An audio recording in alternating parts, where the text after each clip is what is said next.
Hey guys, I'm Dr. Colon with Midtown Clinic of Chiropractic. I get asked very often, if I can't get out of bed, if I can't move or do anything whatsoever, how can I get to your office? How are you guys going to take care of me?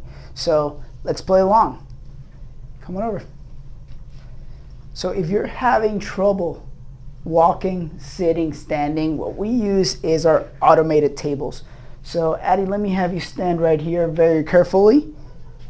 I want you to put your knees against that table. Great. Slowly take a deep breath in, tighten your core. Hands right there, very good. Same on the other side.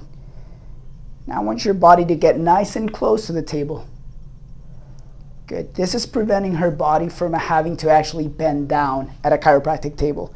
And then I'm going to slowly bring her down.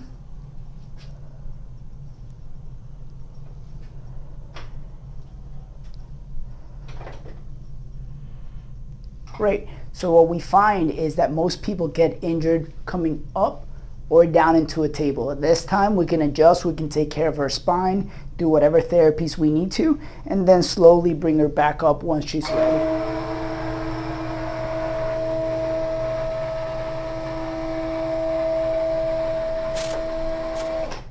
And now she's a brand new woman. So that's one of the many tools that we at Midtown Clinic of Chiropractic use to better our patients. Have a beautiful day.